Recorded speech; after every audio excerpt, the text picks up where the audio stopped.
అది 1914 జూన్ 28. ఒక యువకుడు రోడ్డు పక్కన నిల్చున్నాడు.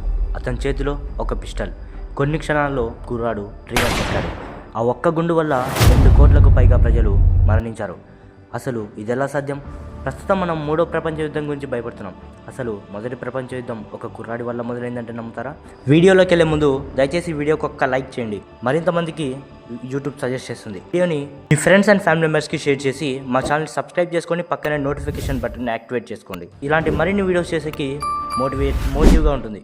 ఆ రోజు బోస్నియా రాజధాని సారాయోనోలో ఆస్ట్రేలియన్ యువరాజు అతని భార్యతో నగరంలో పర్యటిస్తున్నాడు. ఆ రాత్రి నగరమంతా కట్టుదిట్టమైన భద్రతలో ఉంది. కానీ ఆ నగరంలో ఒక సమస్య ఉంది. సెర్బియన్ నేషనలిస్టులు ఆస్ట్రియా పరిపాలనను ద్వేషిస్తున్నారు.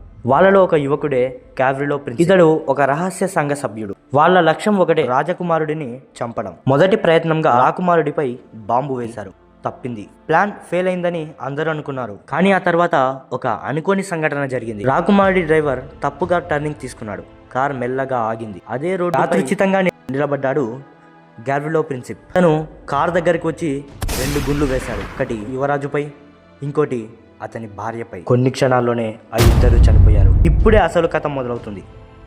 ఆస్ట్రియా వెంటనే సెర్బియాపై యుద్ధం ప్రకటించింది. కానీ అప్పటికే యూరప్ 2 గ్రూపులుగా విడిపోయింది. ఒకవైపు జర్మనీ, ఆస్ట్రియా, మరోవైపు రష్యా, బ్రిటన్, ఫ్రాన్స్. ఒక దేశం యుద్ధం ప్రకటించగానే మిత్ర దేశాలు కూడా యుద్ధంలోకి దిగాయి. మీరు ఇంతవరకు మా వీడియో చూసారంటే మీకు ఖచ్చితంగా నచ్చే ఉంటుందని అనుకుంటున్నాను. దయచేసి వీడియోకి ఒక్క లైక్ చేసి ఛానల్ సబ్స్క్రైబ్ చేసుకోండి. కొన్ని వారాల్లోనే యూరప్ మొత్తం యుద్ధంలో పడింది. అదే మొదటి ప్రపంచ యుద్ధంగా మారింది. 1914 నుంచి 1918 వరకు మొత్తం 4 సంవత్సరాలు. రసాయన యుద్ధాలు, మిలియన్ల ప్రాణాలు. అసలు ఈ యుద్ధం వల్ల ఏం జరిగింది? జర్మనీ అవమానకరమైన ఒప్పందం చేసి భారీ ఆర్థిక కష్టాలను చవి చూసి అవే పరిస్థితులు తర్వాత హిట్లర్ ఎదగడానికి కారణమయ్యాయి. చరిత్ర ఒక చిన్న సంఘటన వల్ల ఎలా మలుపు తిరుగుతుందో ఇదే సాక్ష్యం. ఆ రోజు డ్రైవర్ తప్పుగా టర్నింగ్ తీసుకోకపోయింటే, గావ్రిలో ప్రిన్సిప్ అక్కడ లేకపోయింటే ప్రపంచం మరోలా ఉండేదేమో.